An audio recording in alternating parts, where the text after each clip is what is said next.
Então, Boa pessoal, tarde.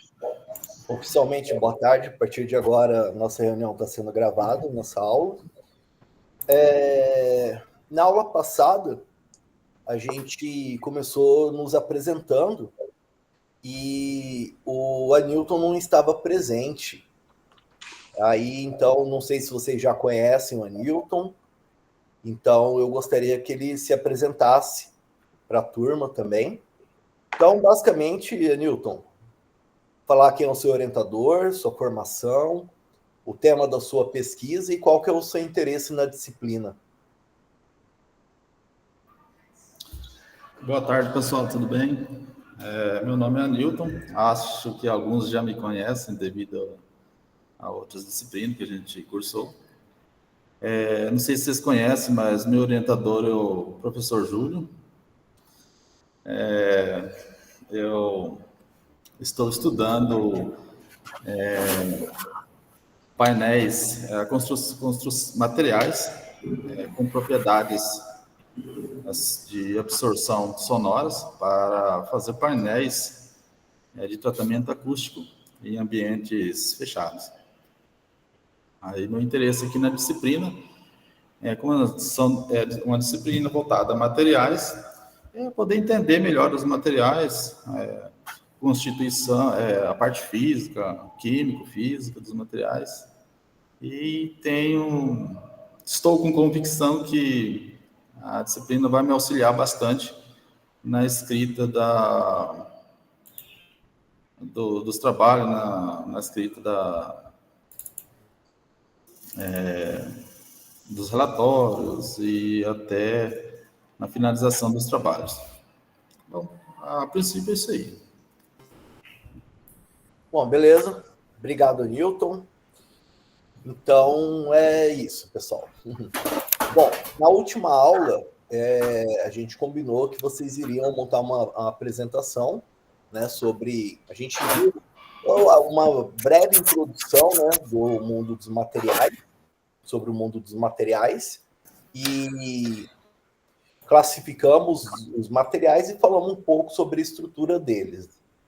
Então, eu solicitei para vocês montar uma apresentação falando, contextualizando o material ou os materiais de interesse de vocês e classificasse eles, desse as principais características, as características gerais dos materiais de vocês. Então, quem quer começar? Pode ser eu. Pode ser? Pode ser. Então, por favor, você... eu esqueci de abrir aqui. Deixa eu abrir no Ava. Todo mundo conseguiu colocar o arquivo do Ava? Consegui.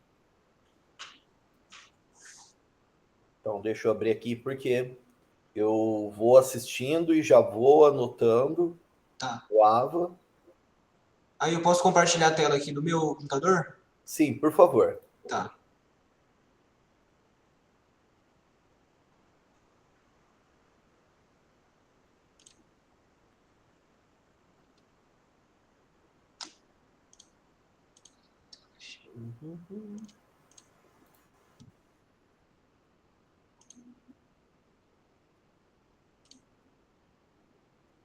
Tá dando para ver certinho aí? Beleza. Sim? Sim. Tá, tranquilo. Eu abri a tela aqui e não consigo enxergar vocês agora, tá? Tranquilo. Bom, pode começar quando você quiser. Tá. Beleza, então. Na última aula na primeira aula que a gente teve, né? A gente estava conversando, eu não sei se o professor conseguiu me entender bem, que minha internet estava com bastante problema aquele dia. Mas eu vou trabalhar com um tipo de material que a professora Ana já pesquisa faz bastante tempo, que é o solo cimento alto-adensável. E aí eu havia começado segunda-feira explicando que a minha ideia inicial de trabalhar esse material no programa de mestrado seria avaliar os efeitos físicos, né? Compressão, tração, etc., quando a gente adiciona a fibra de coco dentro desse tipo de material, e também o isolamento térmico e acústico. Só que daí, ao longo das orientações da professora Ana, ela expressou que tem diversas pesquisas em nidificações de solo que estudam a aplicação de fibras naturais, né, no solo. Então, a gente vai mudar um pouco a linha de pesquisa do trabalho, e agora a gente vai falar sobre as possibilidades criativas da parede de solo cimento autoadensável. Porque, pelo que a gente vem pesquisando, aqui no Brasil a gente não tem tantas experiências práticas da aplicação desse tipo de material em edificações de fato. Tem corpos de prova, pequenas amostras, etc. Então, do mesmo jeito que quando a gente vai, por exemplo, trabalhar com taipa de pilão, a gente entende ali que a forma geométrica básica que você tem que trabalhar com ela, pelo menos uma forma em L, uma forma em U, para ela se autocortar. Então, a ideia é estudar essas possibilidades criativas que a gente tem utilizando um solo cimento altadensável, né? E aí eu estou me baseando no trabalho que eu até citei aqui, do Christian Barbosa, que ele realizou em 2014, junto com a professora Ana. Foi uma das primeiras pesquisas que foram realizadas com esse tipo de material.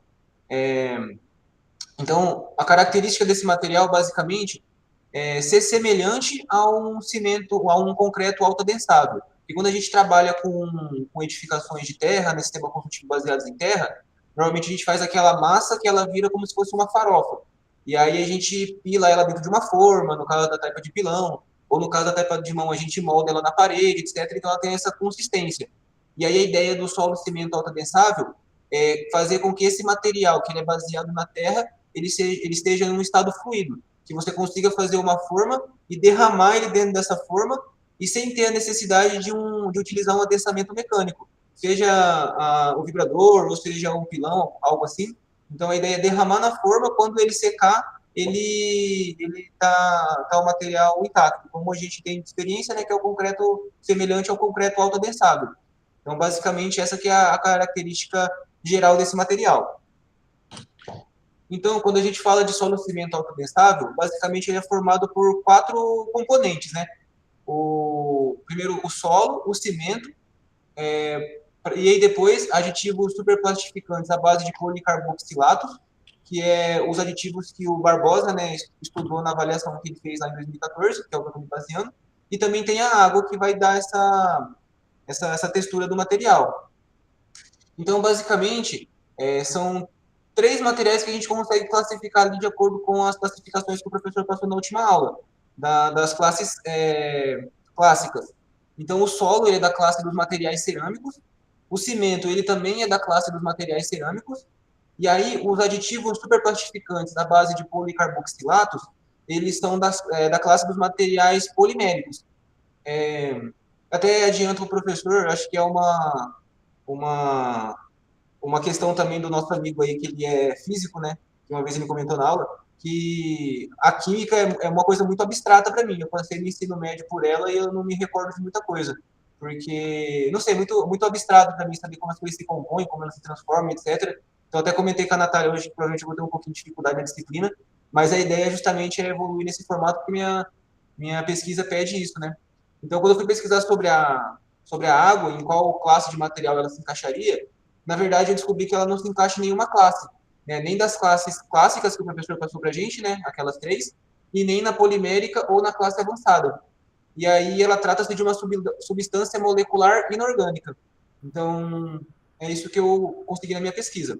Então, o solo cimento autoadensável, ele é uma composição desses 4 componentes: o solo, o cimento, os aditivos e a água. Então, agora vamos ver umas características ali de cada um e depois fazer um fechamento com o material completo. Só fazer um complemento. Sim.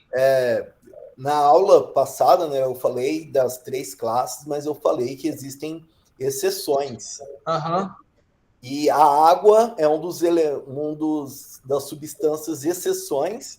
Uhum. E eu mesmo não sei classificar a água, porque eu já vi ela sendo classificada de formas diferentes. Sim. Você pesquisou e encontrou essa classificação.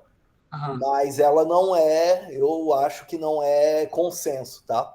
Tá, beleza. Não é consenso. A água realmente é a exceção da exceção. Entendi. Não se preocupe com isso. Tá, então realmente ela não se encaixa em nenhuma classe dessas clássicas, polimérica ou avançada. Então ela também não. Você também não consegue classificar ela nem como ácido, nem como base, por exemplo, porque o que dá a característica de um ácido é o H.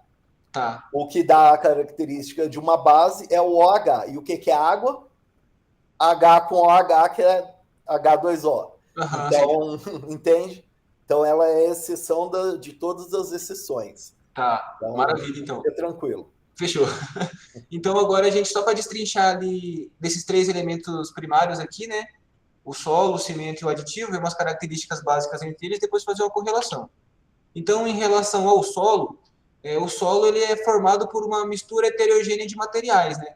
Que seriam diversos tipos de materiais não, minerais diferentes, matéria orgânica, água, etc. Então, ele é a junção desses componentes. Só que as partículas que são mais presentes no solo, né, que dessa característica que a gente conhece, que aparecem em mais proporção, é o silt, a areia e a argila. Então, até eu trouxe essa imagem aqui do lado direito, que representa o nosso estado e todos os tipos de solo que a gente tem aqui, que foram mapeados de acordo com a sua composição, né? A porcentagem de cada elemento químico ou mineral que tá nele. Então, no estado igual ao nosso, a gente tem diversas aqui, dezenas de tipos de solo com características que são diferentes. Então, quando a gente estuda, por exemplo, a linha de pesquisa que eu vou seguir, que é para estudar edificações à base de terra, a gente tem que estudar muito bem a localidade que a gente quer aplicar esses testes, para a gente saber estudar o solo daquele material e, de acordo com as características daquele solo, a gente ajustar a nossa receita, né, para que aquele material atinja o objetivo necessário. E aí uma outra coisa também que eu encontrei na pesquisa é que, a depender da composição do solo, as ligações elas podem ser iônicas ou covalentes. E aí também, de acordo com o que a gente conversou na última aula, né, que o professor explicou para a gente, o solo ele é um material que ele é duro e ele é frágil. Então, o que acontece? Se você pegar um corpo de prova lá de terra, de solo, e aí colocar ele numa prensa, ele vai ter o limite ali que ele aguenta de resistência, e aí quando ele atingir aquele limite de resistência, ele não se deforma, ele rompe de uma vez. Então ele não tem essa plasticidade na hora de aplicar uma compressão nele, por exemplo. Então quando ele atingir o limite, ele racha, ele não se deforma plasticamente. E aí, além disso, o solo também tem muitas características, né, que são conhecidas para a gente da construção civil, que ele é um bom isolante térmico. Então, ele melhora muito o desempenho energético das edificações, né? Então, diversos artigos que eu estou lendo aqui para fazer trabalho para outras disciplinas, a gente sempre comprova isso. Não quer dizer que você vai ter uma edificação de terra e uma edificação de tijolo cerâmico, e as duas, a de terra ela vai ser muito mais fresca do que a de tijolo cerâmico. Não é assim que funciona. Ele é um bom isolante térmico. Então, quando você for usar alguma técnica de resfriamento passivo ou ativo, ele vai apresentar um desempenho muito melhor do que outras tipologias de edificação que não tem esse bom isolamento térmico, né? E, além disso, também, de acordo com o que a gente conversou na última aula, ele é um bom isolante elétrico. E aí, o cimento, as principais partículas que formam o cimento Portland, né, que é o que a gente usa para construção civil, silicato de cálcio, aluminatos de cálcio e o ferro aluminato. E aí eu também pesquisei que o gesso ele possui o cimento ele possui uma certa quantidade de gesso na sua composição. E essa quantidade de gesso, né, maior ou menor, ela regula o tempo de pega do cimento, né, quando ele vai transformar em concreto. E outra coisa que a gente também tem muito assim claro para a gente que trabalha na construção civil é que o cimento ele é um material que ele é reativo à água. Então, quando a gente adiciona água nele, ele forma uma matriz rígida de gel de silicato de cálcio hidratado. Aí, igual eu falei, para mim esses termos assim eles são muito abstratos, eu não consigo enxergar como isso é, né?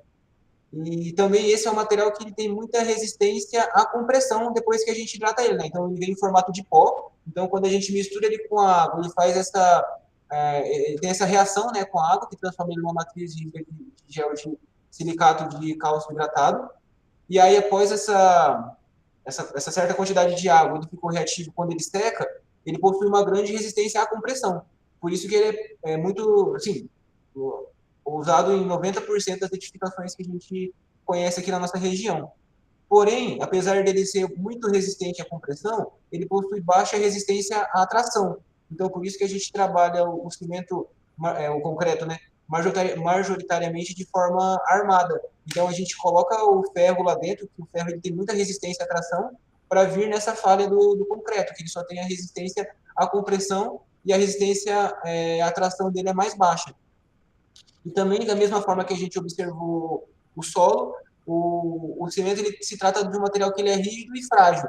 Então, é da mesma coisa que a gente viu na parte do solo. Quando a gente coloca o corpo de prova ali numa prensa e coloca uma quantidade de força ali, quando ele atingir a força limite dele, ele não se deforma. Ele rompe no momento em que ele não suporta mais aquela carga. E aí o material... Desculpa, Edson, aproveitando para fazer um... Edson não, César, desculpa. Uhum. Só fazendo um complemento, né, você falou que é um pouco complexo. Eu sugiro que, a princípio, você não fique preocupado com as composições químicas tão a fundo assim. Uhum.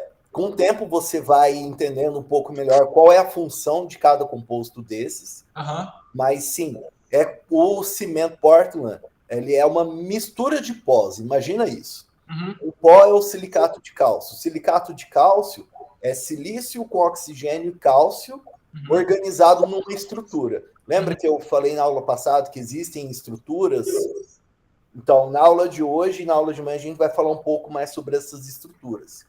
Existem infinitas não, mas muitas estruturas possíveis. E aí, o aluminato de cálcio também vai ser uma partícula, o pó, que vai ter alumínio, oxigênio e cálcio. E o que é essa hidratação da água? Imagina que você tem uma bolinha de silicato de cálcio, uma outra bolinha de silicato de cálcio. É uma bolinha de água e gruda nas duas. E a água é como se fosse uma cola. Como se fosse como se fosse uma cola. Existe uma ligação física, não é uma ligação química, mas é uma ligação entre a molécula de água e uma dessas estruturas de silicato de cálcio. Perfeito. E imagina isso, uma bolinha de silicato de cálcio, uma bolinha de água, uma bolinha de silicato, uma bolinha de água, uma bolinha de silicato, uma bolinha de água. Isso daí forma esse gel. E no final, no momento que você seca o cimento, você perde o excesso de água e fica só com a água que está dando essa liga entre os silicatos. E aí você ganha a rigidez. Entendi. Então, de uma forma simplista, é isso que acontece. Você coloca um monte de água, ela cola todo mundo, o resto de água vai embora, só fica água suficiente para conectar esses pós. Isso acontece mesmo quando a estrutura está pronta, já utilizada? Isso, é o tempo de cura. Isso é quando o material está curado. Tá, entendi. Perfeito. Por isso até que quando você faz, por exemplo, uma argamassa e vai testar ela, você testa em 7, 14, 21 dias. Porque do momento que você fez até o 7º dia, está saindo essa água excedente. Do 7 para o 14, ainda tem água excedente, mas é pouca e ela continua saindo bem devagar. Lembra da aula passada que eu falei que as moléculas podem difundir no interior da estrutura? Então, a água faz isso dentro do cimento. Entendi. O excesso de água que ficou ali, ela precisa desses 7, 14, 21 dias para que, se ela não se ligou com ninguém, ela está sobrando, ela consiga sair do material. Perfeito, ficou bem mais claro. Então, vamos lá. Joia, professor. Então, aqui o último material que a gente consegue destrinchar ele, né? Que são os aditivos superplastificantes à base de policarboxilatos. Então, eles são... É um elemento que ele é artificial, né? Ele é sintético. E aí, ele é utilizado tanto no solo cimento autoadensável, quanto em outros tipos de concreto, porque ele tem uma grande capacidade de dispersão. Aí eu pesquisei que isso é devido à estrutura molecular dele, que é formado por cadeias longas e ramificadas. Então, de novo, isso para mim é um pouco abstrato, mas, se eu não me engano, professor, isso aqui é uma coisa que a professora Ana explicou, que é como se fosse um efeito de um detergente, que ele... Não sei se a aplicação seria isso, mas a ideia dele é quando a gente coloca ele dentro do cimento, ele dispersa, na verdade, na mistura, né, do solo cimento ali, ele dispersa as partículas de cimento, porque isso aumenta a trabalhabilidade do material, a mistura ela fica mais fluida. E aí a principal função dele, além de deixar mais fluido, é que você consegue melhorar a trabalhabilidade do material sem necessariamente ter que aumentar a quantidade de água. Então eu adiciono o aditivo e aí não tem que aumentar a quantidade de água para aquele material ele ficar mais fluido, ficar mais trabalhável. E além disso, ele aprimora a homogeneidade dessa mistura. Então, por fim, a gente pode, aí agora a gente, professor, se eu estiver errado, me corrija, a gente pode colocar o material solo cimento autodensável dentro da classe dos compósitos. Por quê? Porque ele se trata de um material que ele é multifásico, ele foi produzido a partir de 3 materiais da classe dos clássicos. Então, na última aula, a gente viu que os materiais que são compósitos, você pega ali alguns elementos clássicos, quando você faz uma junção entre eles, ele se transforma num material composto, né? Que ele é composto por múltiplos materiais.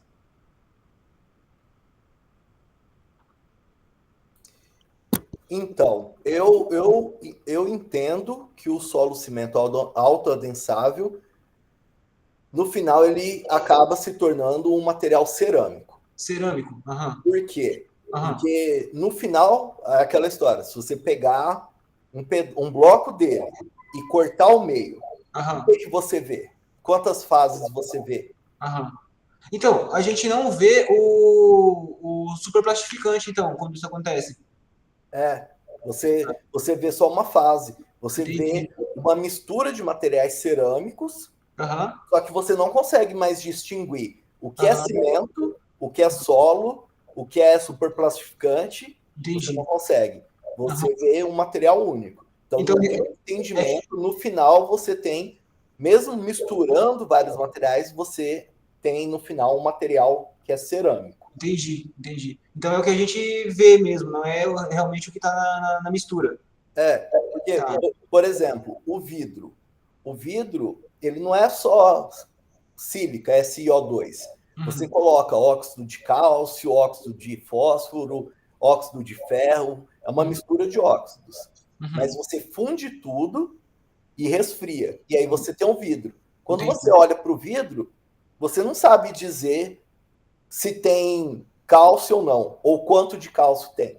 Você Entendi. vai precisar fazer uma análise química, beleza? Você vai ver os elementos, mas você não vai ver fases diferentes. O que é Entendi. diferente, por exemplo, do concreto, que foi o exemplo da aula passada. Aham. E no concreto, se você pegar e fizer um corte nele, você vai ver a matriz cimentícia e você vai ver os agregados. Uhum. Então você vê duas fases claramente. Aham. No vidro você não vê isso Aham. e no solo cimento você também não vê isso. Tá, entendi. Então, no meu entendimento, o solo cimento autoadensável não, a gente não considera ele um compósito. Pode Entendi. ser que alguma literatura considere sim, Aham. mas a princípio eu entendo que é um material cerâmico, que Tá, ele é perfeito. formado por vários materiais cerâmicos Aham. combinados através de água, combinados através do superplastificante, tudo bem, mas Aham. no final você tem uma matriz cerâmica. Tá, entendi. Beleza, então ele só é composto quando ele é formado por mais de alguma Mais de uma fase. mais de uma fase, tá. Não, perfeito, então. Porque quando eu pesquisei sobre o superplastificante e vi que ele era de outra categoria, aí já logo associei que seria multifásico. Mas aí agora já ficou mais claro esse raciocínio para mim. Beleza? Show. Show. Então, é isso, professor. Bom, não, excelente apresentação. Obrigado. Atendeu os requisitos. Pessoal, alguma pergunta? Alguém quer tirar alguma dúvida, alguma curiosidade?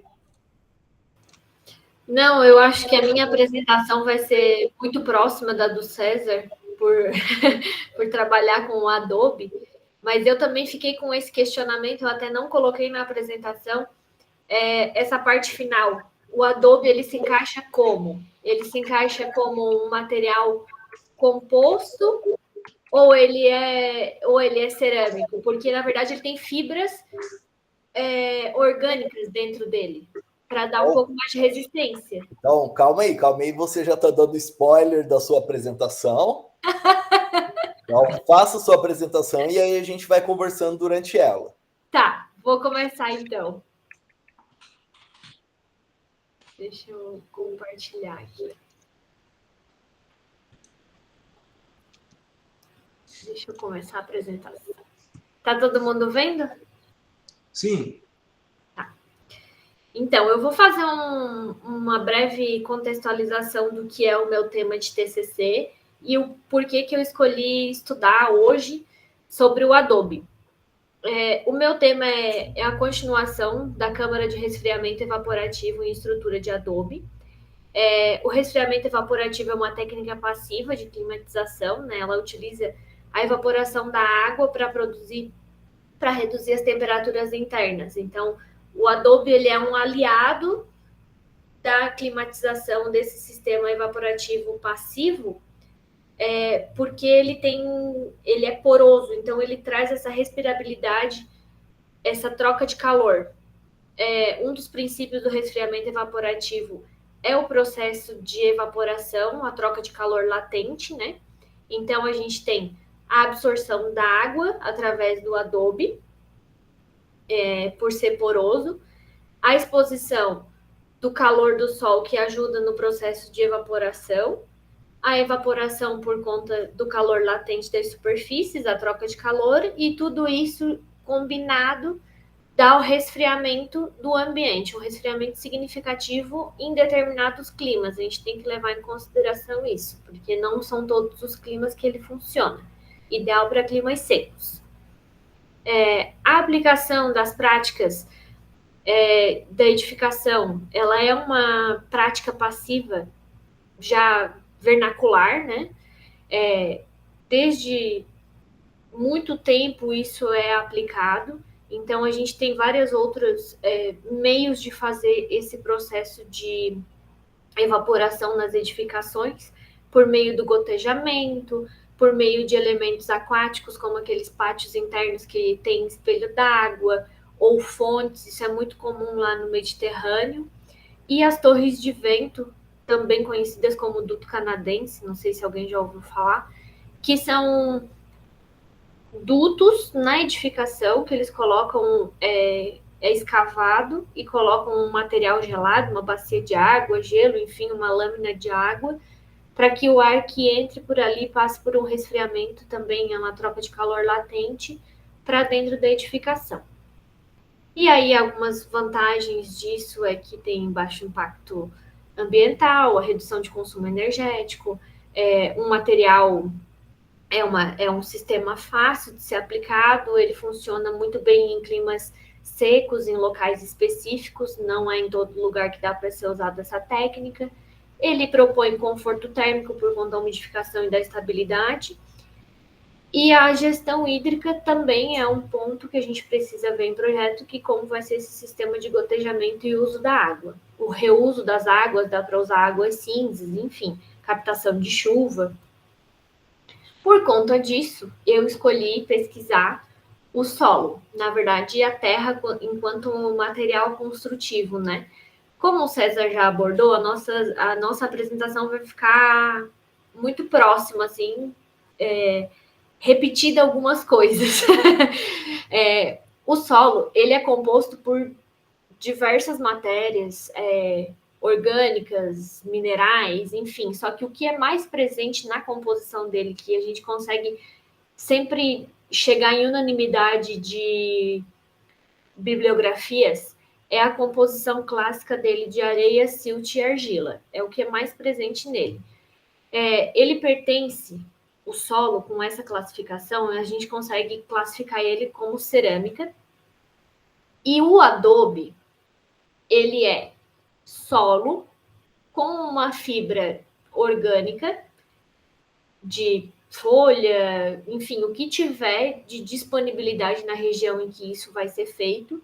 Dependendo o lugar que for feito, ele vai receber uma estabilização química de cimento ou cal, algo para conseguir estabilizar quimicamente as propriedades dele entre argila, silt e areia. E esse processo do adobe, ele não recebe queima, ele é seco à temperatura ambiente, ele é feito a cura dele na temperatura ambiente. O que ele é ainda classificado como cerâmica por conta das propriedades dele, mas ele não tem a queima que é comum da cerâmica. Ele é um material resistente, ele confere a resistência do grupo das cerâmicas. Ele não, como o César falou, ele não é um material plástico. Ele não vai dando sinais que ele vai romper. Ele rompe de uma hora para outra.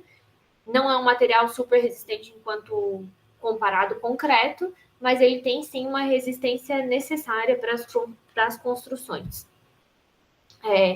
As propriedades... Rapidinho, só um minuto, licença, desculpa. Comentário. A gente, não sei se você falou com essa consciência, tá?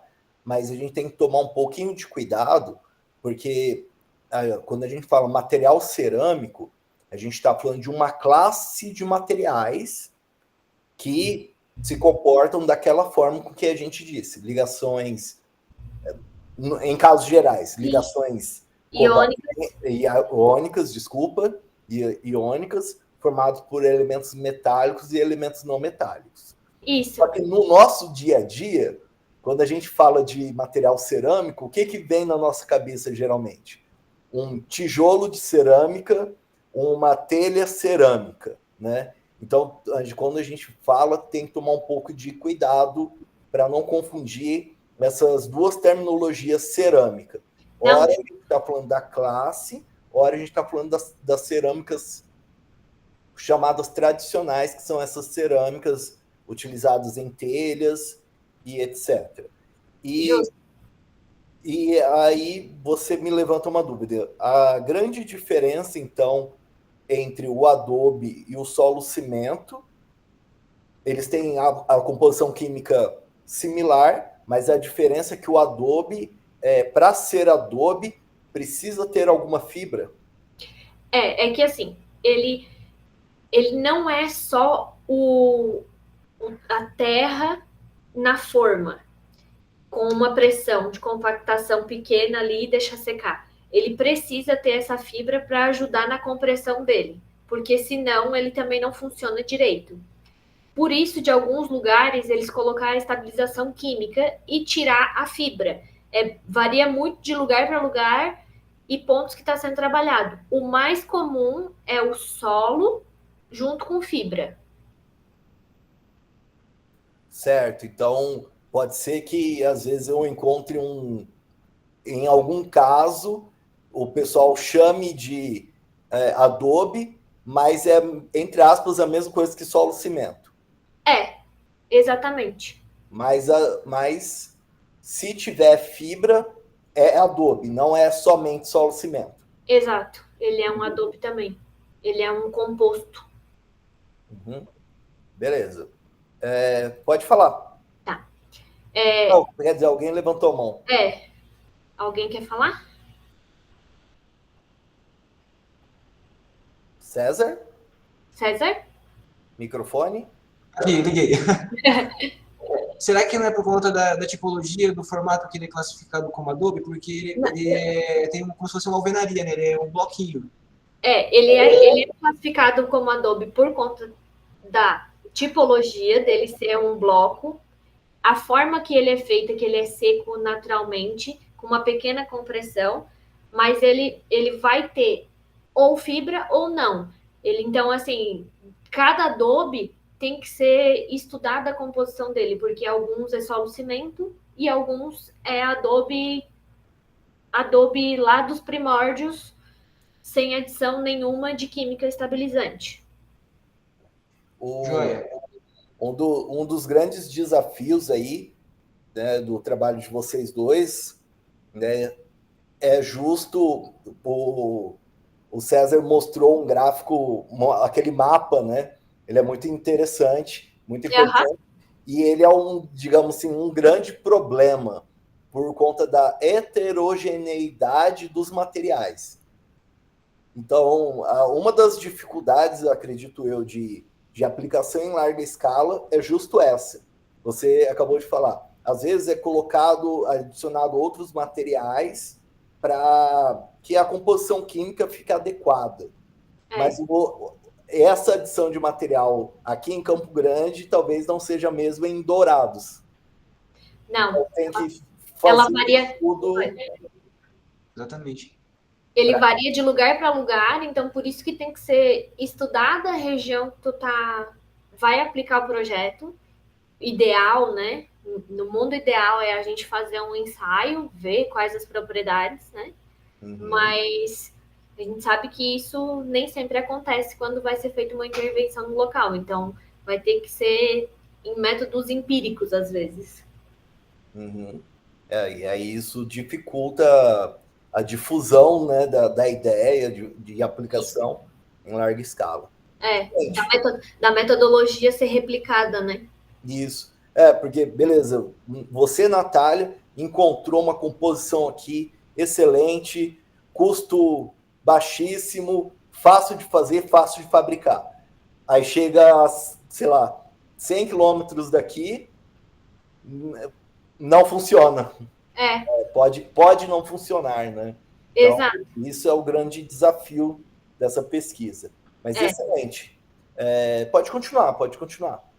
Aí, em se tratando das propriedades das cerâmicas, né, da classe das cerâmicas, aqui eu peguei numa das referências que o professor colocou lá nos livros, esses gráficos que mostram que a cerâmica ela é de fragilidade, né, ela tem extrema fragilidade, ela é suscetível ali à fratura, ela é isolante, ela tem propriedades isolantes térmicos e isolantes elétricos também, e ela tem essa inércia térmica muito alta, que é a capacidade de armazenamento de calor, essa troca de calor, o que auxilia no meu projeto, no caso, né? E aí as ligações químicas presentes nesse grande grupo da cerâmica é a ligação iônica, predominante nas classes cerâmicas, né? Presente nos elementos metálicos que tem no solo, e as ligações covalentes, que aí nesse caso eu coloquei aqui, por conta das fibras que podem ter junto do adobe. Porque as ligações covalentes, pelo que eu pesquisei, corrijam-me se estiver errada, esse mundo da química é um pouco abstrato para mim também, ele é presente principalmente nas matérias orgânicas, encontrado mais fácil em matérias orgânicas. Como as fibras vegetais são matérias orgânicas, e o solo também tem a matéria orgânica em determinados locais, dependendo do solo que tu está trabalhando, então eu compreendi, fiz a leitura de que dentro do adobe a gente tem ligações iônicas e covalentes. Nas ligações iônicas, a gente tem ela ocorre, né, por meio dos elementos metálicos, ela é mais comum nos elementos metálicos. Essa transformação dos elementos é que um perde elétron e o outro ganha elétron, então ela vai fazendo essa troca de elétrons até atingir uma estabilidade. Não sei se essa forma que eu estou falando é correta, mas eu compreendi dessa forma. Eles entram em estabilidade de troca entre eles, atingindo aí um padrão dos elétrons, né? Conforme a figura aqui ao lado, que todos eles estão alinhados e as trocas ordenadas. E as ligações covalentes, aí eu trouxe aqui um exemplo da água, que ela, eles compartilham, da água não, do hidrogênio, desculpa. Isso. Eles compartilham o mesmo átomo ali, eles vão fazendo uma troca compartilhada desses átomos, eles fazem essa ligação, o que promove um desordenamento entre as partículas, na verdade um desordenamento ordenado, né, digamos assim, porque ela faz essa ligação, ela faz essa junção de alguns átomos. Então ela tem ocorrência principalmente nessas matérias orgânicas. Não, e aí... Pode falar, não, segue. Não, Tá ótimo, tá ótimo. Mais do que isso, a gente vira um curso de química. Para as coisas práticas que a gente está focado, tá ótimo. Tá. E aí, a estrutura do material, do solo, do adobe, né?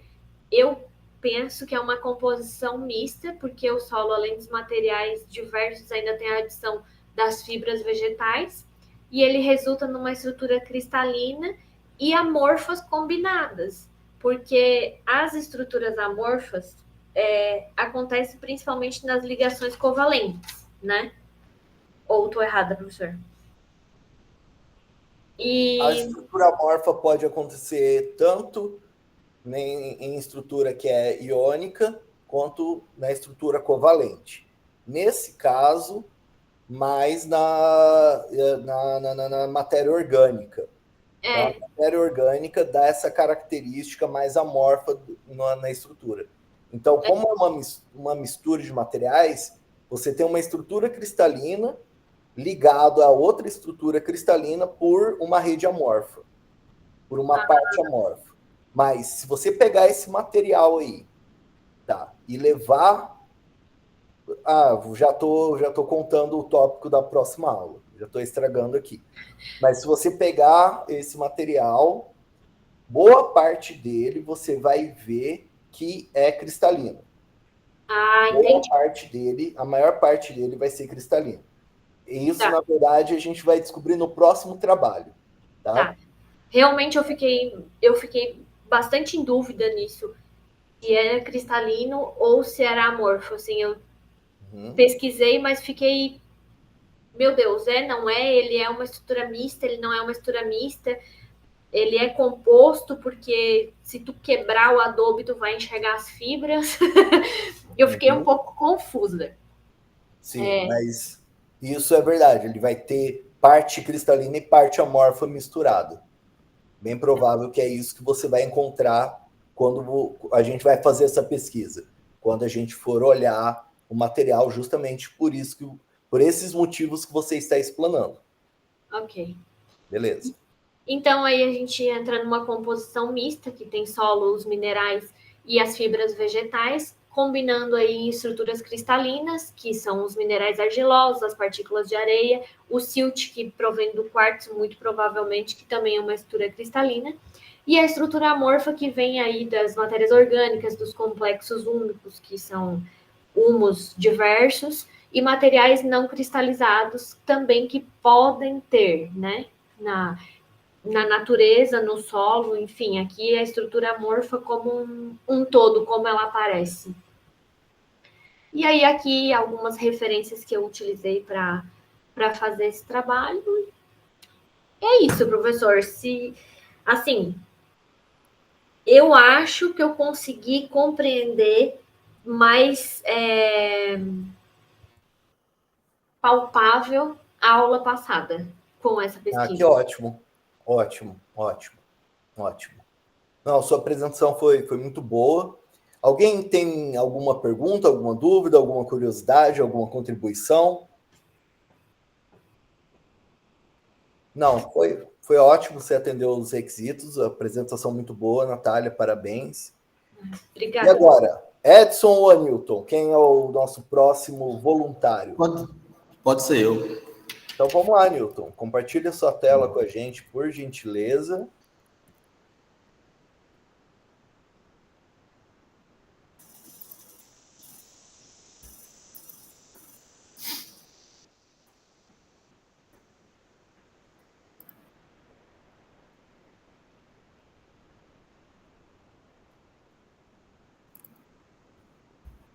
E pode começar quando você quiser.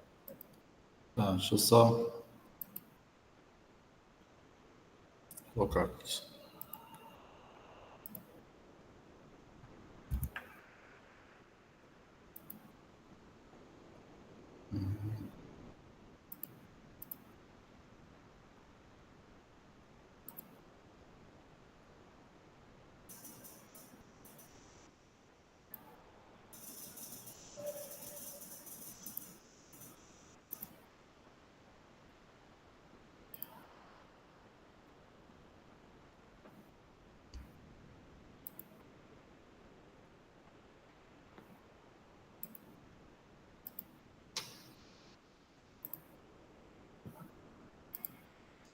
Apareceu? Apareceu, não sei se esse é o seu primeiro slide, que já está no pseudo-caule da bananeira. Isso, agora sim. Agora sim. Então, pode começar, fica à vontade, Milton. Bom, meu trabalho são materiais naturais em painéis acústicos sustentáveis. Né? E aqui nós vamos estudar a casca do coco, o pseudo-caule da bananeira e o bagaço da cana-de-açúcar. Bom, hoje o material com isso, eu vou parte do meu trabalho, ele é construção de painéis para tratamento acústicos de ambientes, principalmente ambientes fechados. Tá? E com isso nós temos hoje os materiais de referência.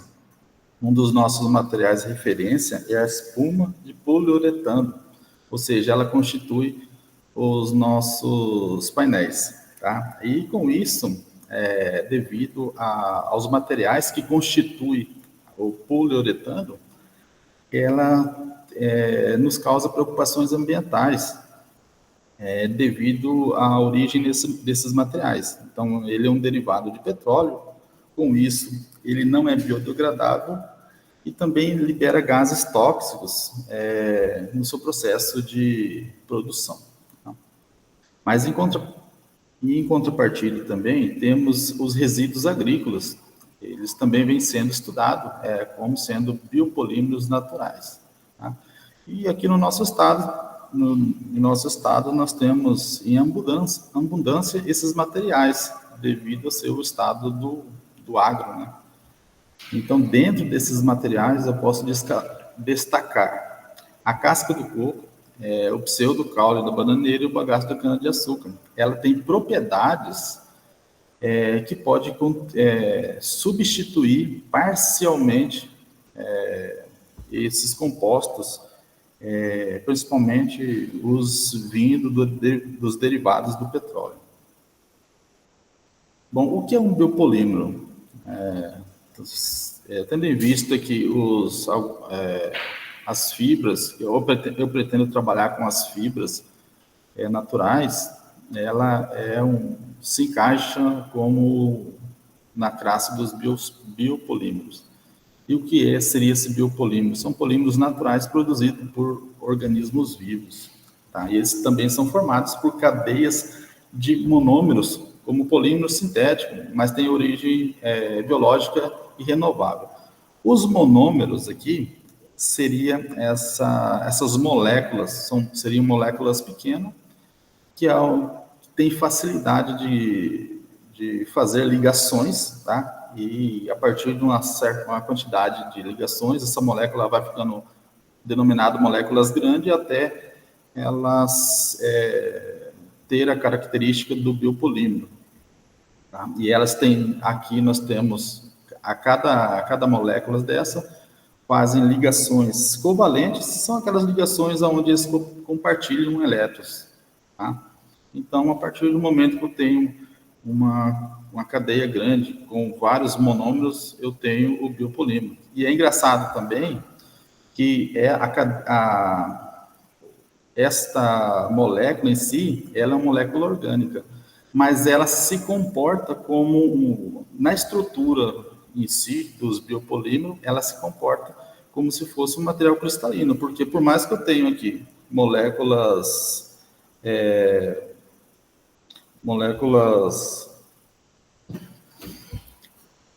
formadas por carbonos, mas a estrutura dela se comporta como material cristalino, mas na verdade são orgânicas. Não? Bom, tenho também aqui... Só um parênteses, a gente vai ver isso ou na aula de hoje ou na próxima aula, mas os polímeros, eles podem ser, uma coisa é a classe do material, que é ele ser cerâmico, metálico ou polimérico. Outra coisa é como a estrutura interna dele se organiza. E aí essa estrutura pode ser cristalina, pode ser amorfa, e aí a gente ainda vai ver que o material pode ser semicristalino, que ele tem regiões cristalinas e regiões não cristalinas. Então, o polímero, sim, mesmo ele tendo essa cadeia, etc., dependendo da complexidade da cadeia, a gente vai falar um pouco sobre isso, o polímero, sim, ele pode ser cristalino. Ele ser da classe de polímeros não faz com que ele obrigatoriamente seja amorfo, ou sim, obrigatoriamente seja cristalino. Ele pode ser cristalino, semi ou amorfo. Os materiais cerâmicos também podem ser cristalinos e amorfos, só os metais que são exclusivamente cristalinos. Beleza? Mas beleza. Na aula de hoje ou na próxima ou amanhã a gente vai falar um pouco sobre polímeros e sobre isso um pouco mais a fundo. Tudo bem. Aqui temos também os exemplos de biopolímeros. Temos aqui a celulose, que ela é a principal componente estrutural das plantas. No caso, são as fibras, né, que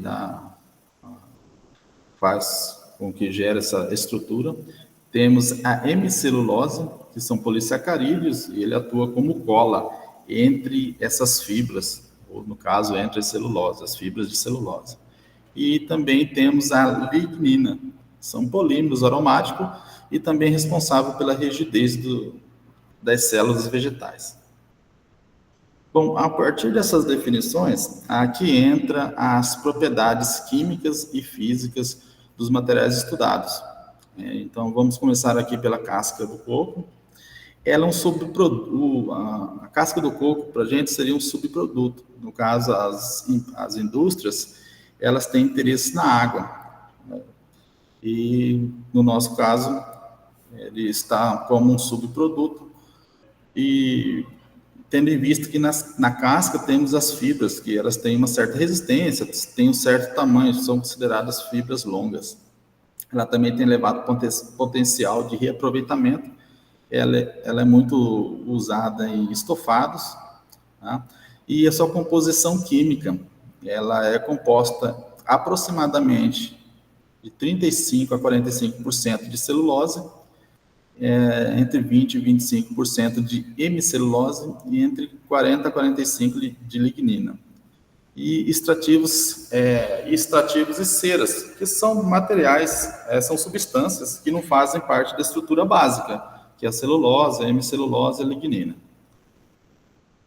Já as características físicas da casca do coco, ela tem alta porosidade natural, e essa alta porosidade, ela é uma das principais características que dá a esse material a propriedade de ser um bom absorvedor de ondas, absorvedor de ondas sonoras, né, no caso. Tem também, com isso, se eu tenho alta porosidade, consequentemente também eu tenho baixa densidade, que está entre 0,15 e 0,25 gramas por centímetro cúbico. Eu tenho boa resistência mecânica, e durabilidade. Essas estruturas são fibrosas e flexíveis. E outra propriedade é que são boas absorvedoras sonoras, em médias e altas frequências. E isso está na janela de 250 a 20 mil Hz.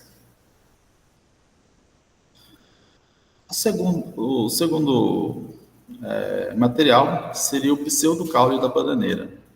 Ela também é formada por bainhas foliares sobrepostas. Se a gente for analisar o caule da bananeira, elas é um pseudocaule porque aquele caule, conforme ele vai, a planta vai crescendo, ele vai virando as folhas. Então, elas fazem parte são como se fossem vários cilindros,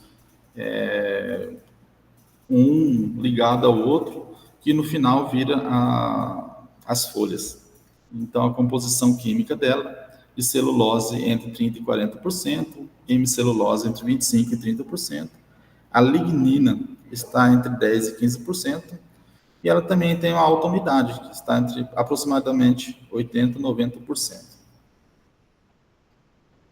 As características físicas, ela tem baixa densidade, que está ali aproximadamente entre 0,3 e 0,4 gramas por centímetro cúbico, tem uma estrutura esponjosa e alveolar, tem alta capacidade de retenção sonora e fácil de moldar e prensar.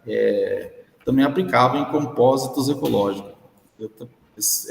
Quando eu estava estudando aqui para fazer a apresentação, tem um autor que ele simplesmente fez o tratamento nas fibras, colocou um ligante, uma espécie de uma cola, prensou ela, e aí, a partir disso, ele teve bons resultados, só da fibra prensada com uma espécie de uma cola, e ele fez as caracterizações e obteve um bom resultado. Bom, já o outro material de estudo aqui é o bagaço da cana-de-açúcar. Ele também, para a gente, ele é um resíduo fibroso, que é usado após a extração do caldo. Ele é amplamente disponível em regiões produtoras. Na região aqui, na verdade, não na região, mas no estado, eu vejo que Dourados tem muitas fazendas que plantam a cana-de-açúcar devido às usinas sucro-alcooleiro, né? Então, lá tem muito, no caso, lá teria muito produtos, né, materiais que pode ser usado como matéria-prima para a construção desses painéis. Tá? A sua composição química também é entre 40% e 50% de celulose, hemicelulose está entre 25% e 30%, lignina entre 20% e 25%, e sílica e extrativos e traços. Essa sílica, esses seriam o quê? Seria óleos essenciais, ceras, resinas, álcools. Então, seria materiais que estariam junto com as fibras, tá? E que precisa de tratamento para poder deixar a fibra mais pura possível. Tá? As características físicas do bagaço da cana. Ela é leve e fibrosa, tem a densidade entre 0,2 e 0,3 gramas por centímetro cúbico, tem uma alta superfície específica, boa dispersão de ondas acústicas e pode ser prensado em placas acústicas. Bom, a partir disso temos a conclusão, são materiais biopolímeros, lignocelulósicos, de origem vegetal, são ricos em fibras naturais, com estruturas porosas e baixa densidade, e apresentam ótimo desempenho acústico. E com isso, também podemos concluir que são, sim, alternativas sustentáveis para painéis de absorção sonoras, ou seja, ela pode substituir parcialmente materiais derivados do petróleo, materiais que não são biodegradáveis, e por quê? Esses materiais, quando descartados na natureza, aí estamos gerando outros problemas. Então, ao invés disso, podemos sim substituir parte desses materiais, pensando em materiais de fácil acesso e materiais sustentáveis. Tá? Bom, a apresentação é essa aí. E aqui estão minhas referências. Anilton, na sua conclusão, você falou que apresentam ótimo desempenho acústico. Então, por que eles não são utilizados amplamente? Por que eles não são utilizados para essa função, em painéis, em revestimentos, ao invés de utilizar espumas e etc.? Qual que é a limitação do material nesse caso? Tá, a limitação, por mais que eles tenham, em alguns artigos, eles funcionam muito bem em médias e altas frequências, mas alguns materiais em baixas frequências eles não são tão bons. Outra coisa também tem a questão de durabilidade. Boa. Temos também a questão de fabricação. Alguns artigos também, eles trazem até um certo preconceito da parte Do cliente. do cliente por ser algo sustentável e ser feito a partir de um material que é resíduo da indústria, entendeu? Então, temos algum artigo que eles, na conclusão deles, eles falam isso também. E alguns materiais também tem que ser feito tratamento, principalmente por causa de bactérias, de ácaros. Temos também Material orgânico, entre aspas, é comida para muitos seres vivos. Então, sim. E temos também, principalmente, tem alguns materiais que não têm boa resistência quando em contato com água. A própria umidade do ar degrada ele, apodrece, fungo. Então, por mais que eu tenha ali um material sustentável, mas ao mesmo tempo eu preciso usar produtos que talvez não é tão sustentável para me dar uma estabilidade a esse material. A história como é que é? Use eucalipto, porque eucalipto é um material sustentável. Mas para você usar o eucalipto, você tem que tratar ele. Aí você trata ele com arsênio. Isso, mais ou menos isso. E aí, beleza, aí não apodrece. Mas não apodrece porque nenhuma bactéria, nenhum ser vivo consegue chegar perto do arsênio. Inclusive a gente. Então, para você ter uma ideia, eu fiz no fundo da minha casa, eu fiz uma ramada, ó a ideia, eu fiz uma ramada para plantar maracujá. O que eu fiz? Fui lá, comprei um eucalipto tratado. Só que da parte de cima, ela não está tratada, não passei nada na madeira, entendeu? Peguei umas vigas e coloquei lá, mas o que aconteceu? Eu tive que plantar o eucalipto, o maracujá longe da estrutura e colocar uma rede para o maracujá subir ali, porque toda a folha, todos os galhos que encostou no eucalipto secou. Eu tive que afastar ele, não deu muito certa a ideia, parcialmente certo.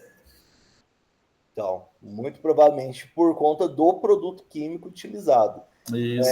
Esse tratamento com arsênio é o mais tradicional, acho que foi um dos primeiros que foi utilizado. Hoje eu não sei se eles continuam ainda utilizando arsênio, mas utilizam uma química que, assim, o material não apodrece porque nenhum ser vivo consegue.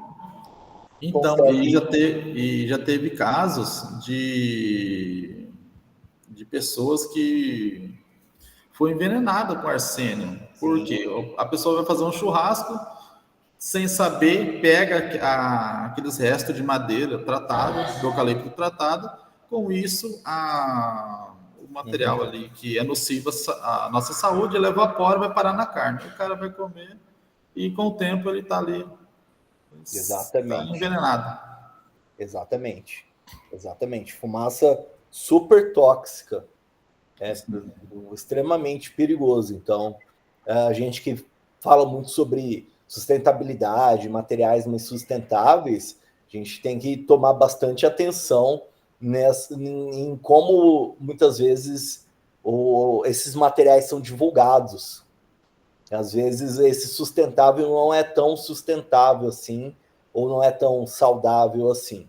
Então, fica aí a discussão. Muito obrigado, Nilton, pela contribuição. É isso. Mais alguma pergunta, pessoal? Mais alguma colocação? Legal, então, Edson, sua vez. Só sobrou você agora. Vamos lá. Beleza. Vamos Deixa eu lá. compartilhar a tela aqui.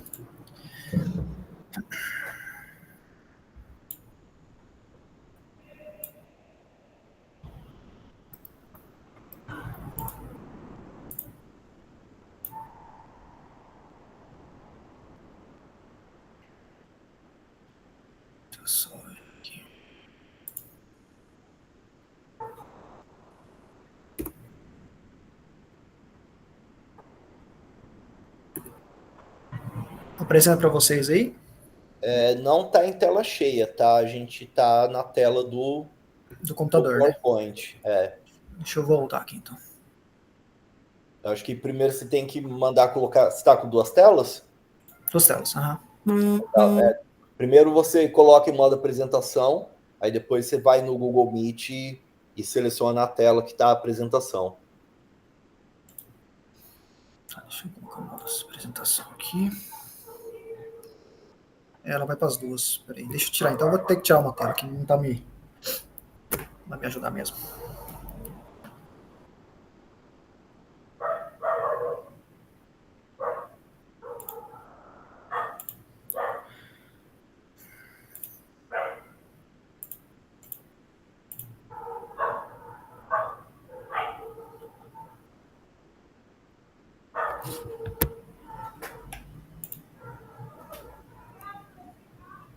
Ficou tela cheia ou não? Ainda não. Aqui tá como tela cheia aqui. Peraí. Para a gente tá a tela do PowerPoint, onde você monta a apresentação. Deixa eu colocar a tela cheia em questão na... Eu já tirei da segunda tela, só tem uma tela funcionando só. O Edson, tenta compartilhar e depois tu vai para o PowerPoint e usa só o PowerPoint. Acho que talvez dê certo. Então, eu estou compartilhando e eu estou indo para o PowerPoint. Vou apresentar compartilhado. Agora eu vou para o PowerPoint. Agora eu vou colocar modo tela cheia.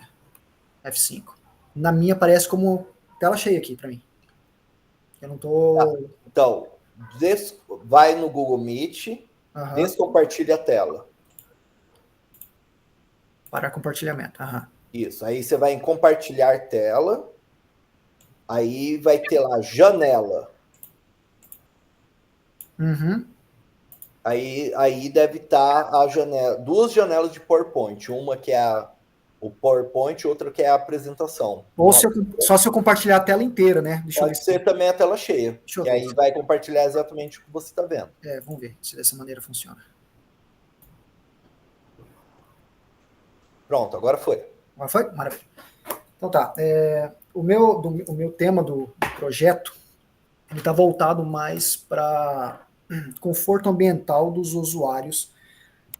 No caso, como eu mencionei na segunda-feira, eu estava com o tema de fazer estudos, né, qualitativo e quantitativo desse conforto, né, termoacústico e luminoso no centro de Campo Grande dos Comércios. Só que eu estou querendo mudar essa parte de comércio e partir para a área de hospitalar. Né? Então, só vai mudar o setor, né? Mas o estudo em si continua sendo o mesmo. Né? Fazer o estudo, né, qualitativo, quantitativo, termoacústico e luminoso, dessas sensações, né, que o usuário tem dentro do ambiente. Então, eu vou estudar basicamente materiais que podem trazer esse conforto, né, para esses usuários. Então, no caso aqui, como são inúmeros materiais, né, não tem como focar num só, eu coloquei, então, a lã de vidro, que é o que vai realmente trazer, né, o material que mais traz, na verdade, esse termoacústico que a gente precisa. Né. Logicamente, a placa de gesso, ele tem uma certa quantidade, né, de redução termoacústica, enfim, mas não comparado ao lã de vidro, que é o meu foco maior, né, trazer esse conforto para esse usuário. Então, o material escolhido para a apresentação hoje é a lã de vidro. Então, em relação à introdução, eu vou fazer uma introdução mais ampla, tá? E depois eu vou começar a falar mais do material, tá? Então, a ciência e a engenharia do material, ou dos materiais, na verdade, é fundamental, então, para a gente compreender como as propriedades dos materiais, eles dependem, né, de sua estrutura interna e do modo como são processados, né, de modo geral. Então, a gente precisa entender todas essas fases até chegar no processo desse material. Edson, desculpa te interromper. Clica nesse ocultar, porque ele está... Não sei se... Isso, beleza. Estava bem no meio do slide. Obrigado. Tá, acho que saiu. Então, Aí a gente também precisa entender também o desempenho desse material em relação às suas propriedades e estudos do processamento. Então, quando há um projeto de engenharia ou arquitetônico, enfim, a gente precisa entender o material, tá, para selecionar da maneira mais correta para aquela função. Então, quando a gente fala de um determinado projeto que envolve, né, a termoacústica, por exemplo, a gente tem que entender qual que é a função daqueles materiais para ver se realmente vai atender a necessidade do projeto de engenharia ou de arquitetura de modo geral. Tá? Então, a seleção desses materiais é de grande importância. Tá? E o objetivo, então, é sempre aprofundar na classificação e na propriedade aqui da lã de vidro, no caso, que é o que eu vou explicar para vocês. Então, a classificação dos materiais, eles são geralmente divididos nessas classes. Tá? Metais, cerâmicos, os polímeros e os compósitos. Tá? Os metais, então, são aqueles metais, são os materiais mais fortes, né, dúcteis e são mais condutores, né, tanto de calor, de eletricidade, enfim.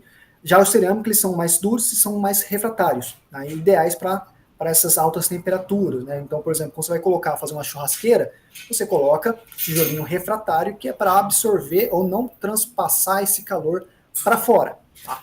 Aí temos os polímeros, tá? Que são elementos mais leves, flexíveis, né? São mais isolantes. Então, ele também inclui os termoplásticos, né? E termoflexos, usado em vários ambientes. E os compósitos, que geralmente são a união ou a combinação de um ou mais materiais, que eles são formados compósitos. Então, multimateriais se encaixa dentro do compósito. Mas é onde que está a lã de vidro nessa classificação. Ele é classificado, se eu estiver errado, você me corrige, tá, professor? Ele está classificado como cerâmico, tá? Devido à química dele, que eu vou passar mais para frente, eu vou explicar, porque realmente ele está dentro do cerâmico, não do metálico, do polímero ou do compósito. Beleza. Edson, só volta um slide, por favor. Uhum. Beleza, o que você falou do vidro tá ok, você vai continuar discorrendo. Uhum. Só uma pequena correção. Nem todo material cerâmico é refratário. A maioria é considerado refratário. Uhum. Qual é o material refratário? Você falou ele como se ele fosse um isolante térmico. Uhum. Geralmente, os materiais cerâmicos são isolantes térmicos, sim. Uhum. Mas o material que é refratário não é o material que é isolante térmico. Sim. Refratário significa suportar altíssimas temperaturas. Uhum. Então, um polímero, ele não é um material refratário. Por quê? Por exemplo, você pega um copinho plástico, você aquece ele começa a ficar mole. E aí você aquece mais, ele derrete. Você aquece mais, ele degrada, ele pega fogo. Ok. O material metálico, se você pegar uma barra de alumínio e aquecer ela, você aplica uma tensão nela. Você aquece ela. Beleza. Ele está mantendo a tensão, mantendo a propriedade física dele. Se você aquece mais, ele começa a deformar. Certo? E sim, essa deformação é uma deformação por fluência. A gente vai falar isso numa próxima aula. E aí, o que é um material refratário? É um material, a maioria deles são materiais cerâmicos, que é o seguinte, ele tem um conjunto de propriedades. Você aquece, as propriedades não mudam. Você aquece mais, as propriedades não mudam. Você está a 2.000 graus Celsius, a propriedade não muda. Então, isso é um material refratário. É um material que, mesmo em altas temperaturas, não tem suas propriedades modificadas. Entendi. Isso é a definição de refratário. O metal, a maioria dos metais, de acordo com que você vai aumentando a temperatura, muda a propriedade mecânica, muda a condutividade elétrica. Os polímeros, alguns amolecem, outros simplesmente pegam fogo. E o refratário é isso. É um material que, em alta temperatura, não muda suas propriedades. Perfeito. Obrigado pela observação, professor. Valeu. Vamos lá. Então tá. Então, já partindo então para o material, né? Então, a introdução da lã de vidro, a gente tem a definição dela aqui. Então, é o material. Então, ele é fibroso, feito de parte do vidro, né? Isso que é lã de vidro. Então, eles são fibras de vidro, tá? Que eu vou explicar também um pouquinho mais para frente como que é feito esse processo. Ele é muito usado, então, mais comum, né? Em isolamentos térmicos e acústicos. E a aplicação dela é mais voltada mais para construção e para as indústrias, né? Já as propriedades dele, ele oferece algumas combinações, né, em relação à propriedade, que seria uma alta flexibilidade, então ele se adapta muito fácil a diferentes superfícies e também a formatos. Então ele é mais maleável em relação a isso, né, a escolha do ambiente. Então você tem um ambiente orgânico, né, um volume mais orgânico, ele se adapta tranquilamente. Ele tem uma baixa densidade, então quer dizer, ele é um material muito leve, né, fácil transporte e também fácil instalação por ele ser leve. Então você não precisa de um guindaste, de um munk ou de várias pessoas para você conseguir transportar esse material, ou até mesmo instalar. 2 pessoas facilmente conseguem fazer essa instalação. A textura dele, então, ele já é uma textura mais fibrosa e macia, né? Por isso que é lã, mas ele tem um pequeno detalhe. Ele tem essa textura de lã, só que ao tocar nele, sem um equipamento de IPU, ele causa uma irritabilidade na pele e também, se tiver muito próximo, né, acaba afetando também as vias aéreas. E o custo, né, desse material, ele é acessível para o público, não é uma coisa que é inalcançável. Então, ele tem um custo bacana e acessível para a construção civil. Então, aqui já é a composição dela, tá? Então, por que ele está dentro da parte de cerâmica, né? Porque ele é feita de areia, de sílica, tá? O carbonato de sódio, o calcário e o vidro reciclado, tá? Então, todos esses materiais fundidos em uma alta temperatura, eles formam, então, a lã de vidro, né? Que tem outros processos, logicamente, mas que lá na frente eu vou explicar. Mas a união desses materiais mais uma temperatura em alta temperatura, né, num forno, acaba produzindo, então, a lã de vidro. Aqui são, então, os processos, né, que a indústria precisa fazer para conseguir chegar no material necessário. Então, a fusão desses materiais a cerca de 1.400 graus, então é a primeira etapa. Depois que é feito, então, esse aquecimento nessa temperatura, é feita então a fibrilação, que são transformações do vidro mesmo em finas fibras, né? São finíssimos elementos. Depois é feita então a adição de resina ligante, que é o processo de ligação das fibras de vidro com a resina. E por último, a conformação, que é o resfriamento, e aí sim é feita a formação em manta ou em painéis desse material. Alguma observação até agora, professor? Tá tudo bem? Não, mas eu tenho uma dúvida pessoal. Pode falar. Essa fibrilação para fazer a lã de vidro, como é que é esse equipamento? Como que é feito? Porque eu sei fazer fibra de vidro, mas fibra ótica. Mas para fazer a fibra da lã, eu não sei como ela é fabricada. Eu nunca vi esse equipamento. Você Professor, vai... Boa pergunta. Eu não cheguei a pesquisar como que é esse equipamento para poder fazer essa produção desse material. Não cheguei a pesquisar. E até bom que depois eu vou dar uma sobra de tempo, eu vou até pesquisar sobre isso. Porque você tem que fazer fibras muito finas. Sim, em muita quantidade. Como que a gente faz isso na prática? É uma dúvida que eu mesmo não sei. Nunca vi esse equipamento. Qualquer coisa, na próxima aula eu tento pesquisar e apresento para vocês. Vai ser ótimo. Porque, Obrigado. inclusive, é um tipo de dúvida de pergunta de banca isso. Sim. E até importante tem que entender o processo, né? Até mesmo do maquinário, não só o processo, mas e sim o equipamento utilizado para chegar nesse material, né? Isso também é de fundamental importância. Não me atentei nessa questão do equipamento em si. Mas eu vou pesquisar e qualquer coisa na próxima aula. Seria segunda-feira a próxima aula? É isso? Amanhã. Amanhã? Qualquer coisa amanhã eu faço rapidinho uma apresentação aí do que como que é feito. Excelente, Edson. Boa. Então, a propriedade térmica dele, então, nós temos praticamente 4 aí, que são o isolamento térmico, que é a principal função dele que eu estou buscando aqui, né, nesse material. Ele tem uma alta resistência ao calor, então ele impede que o calor que esteja dentro do ambiente saia ou vice-versa. O calor que esteja fora entre dentro do ambiente. Então ele faz esse controle, né, de temperatura externo e interno. Tá? Ele tem uma grande aplicação térmica, né, em vários setores, e ele é incombustível, quer dizer, a partir do momento que tenha um incêndio, né, um curto-circuito, por exemplo, e tenha as chamas, ele não propaga esse incêndio para frente, ele para e estabiliza a chama devido à sua composição. Já as propriedades acústicas, ele tem então essa absorção sonora muito boa, né?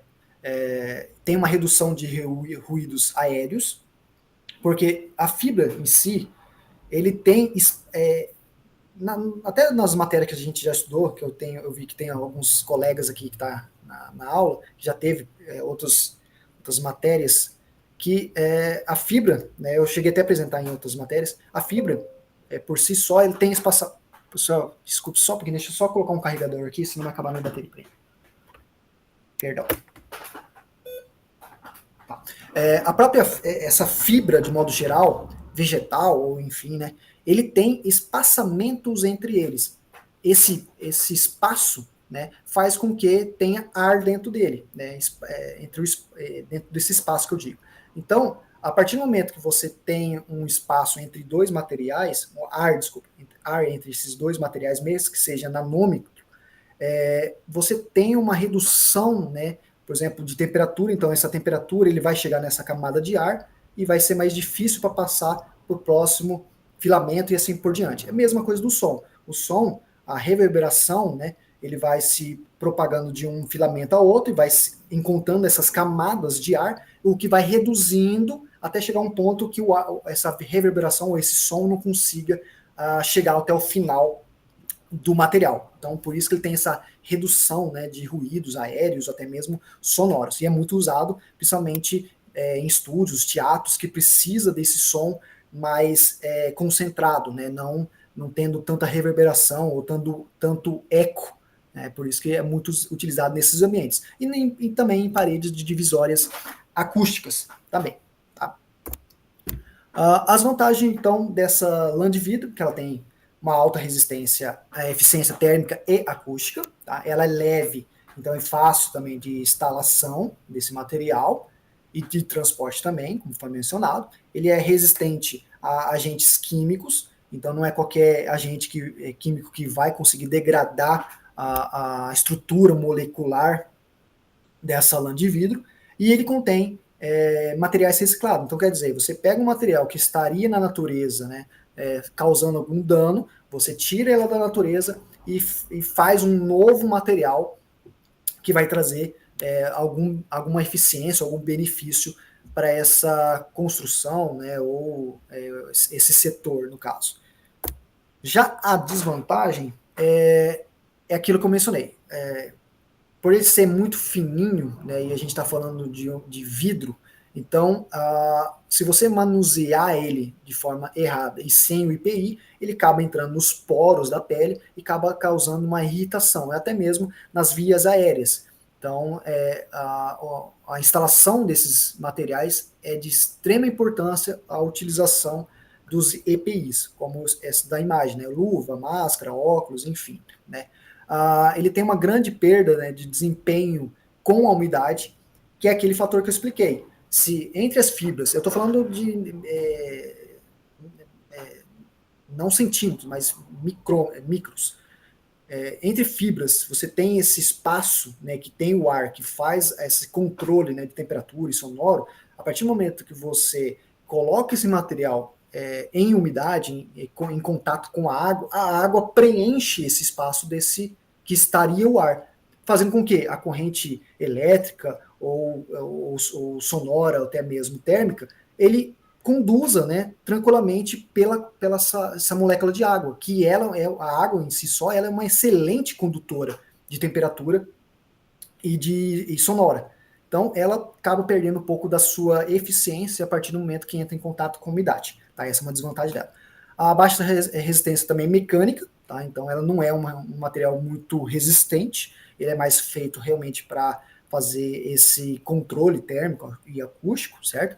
E, no caso, o descarte dele tem um certo problema aí, e na reciclagem também dele, porque já é um material reciclado. A partir do momento que você já tem um material reciclado, é difícil você voltar, né, que é no ciclo novamente, né, que a gente já estudou, e voltar ele para ser reciclado novamente e transformar ele em outro material. Então, esse seria uma das desvantagens desse material. Então, em resumo, de modo geral, né, então a lã, por si só, ele é um material moderno, né, vem de tempos recentes, ele é bem eficiente e ele é acessível financeiramente, que eu digo, né. Tem um papel de extrema importância para alguns setores, como, por exemplo, igual eu te falei, teatro, né, em algumas situações que você precisa, né, reduzir a temperatura e até mesmo o som, né. Então ele traz esse conforto térmico e acústico para as construções. Então, apesar, né, de ter algumas desvantagens, né, o seu uso ele acaba contribuindo, né, e favorecendo aquele usuário, trazendo um ambiente mais confortável, seguro. E a gente fala muito em sustentabilidade, né, ele é mais sustentável, mas a gente também tem que pensar na parte do descartar, né, do fim da vida dele. Igual eu te falei, acabou a função dele, o que a gente faz? Então, o que a professora Ana já mencionou. Tudo é sustentável, mas até onde, né? Então, a gente também tem que pensar, é sustentável, mas na hora que ele tem o fim dele, para onde que ele vai? Então, ele não chega a ser tão sustentável assim. Apesar de ser considerado, muitos autores consideram ele sustentável, mas a gente tem que repensar essa questãozinha aí de o que a gente faz com esse material quando chega no fim da vida dele. Tá bom? E aí tem algumas referências. É isso. Muito bom, Edson. Mais uma excelente apresentação. Obrigado. Tá todo mundo de parabéns. Eu estou muito feliz que vocês vão facilitar muito o meu trabalho nesse semestre. Mas, brincadeiras à parte, esse seu último comentário foi ótimo. Eu já estava aqui com uma pergunta engatilhada. Já matei antes de perguntar. Quase. Matei, mas eu achei uma coisa muito legal, muito importante, que a gente acabou conversando aqui, né? O Anilton falou, um exemplo foi o comentário do Arsênio, né, que a gente falou. Desculpa, é mais do que 6 da tarde e minha cabeça já está... é mais sustentável porque a gente faz um replantio, etc. Mas você vai, pega o material e coloca arsênio nele. Aí você veio e trouxe esse caso, né? Beleza, ele alguns autores falam que a lã de vidro é sustentável e etc. Mas e depois que eu uso ele? O que eu vou fazer com ele? Então, isso é muito importante. Agora eu estou falando para todo mundo, que aqui a gente está trabalhando, a gente está no mestrado em eficiência energética e sustentabilidade. Então, a gente sempre tem que estar olhando para isso. Esse material, essa solução que a gente está propondo, pensando, ela é eficientemente energética, ela é sustentável, mas até que ponto? Até que ponto isso é sustentável? Então, você falou, né, da lã de vidro, falou da fabricação dela. Aí, qual que é a temperatura mesmo para fabricar a lã de vidro? 1.400, pessoal. 500 graus aproximadamente, depende ali da composição. Quanto mais carbonato de cálcio, carbonato de sódio você colocar, mais você consegue diminuir essa temperatura. Mas vai ser nessa faixa aí de 1.500 graus Celsius. Quanto de energia eu preciso gastar para colocar um forno a 1.500 graus Celsius? Você já parou para pensar nisso? Aí eu te pergunto, fabricar a lã de vidro é energeticamente sustentável? Digamos que eu estou usando a lã de vidro como isolante térmico para diminuir o uso do ar-condicionado. Essa lã de vidro que eu usei, a energia que eu usei para produzir essa lã de vidro, são quantas horas de ar-condicionado ligado?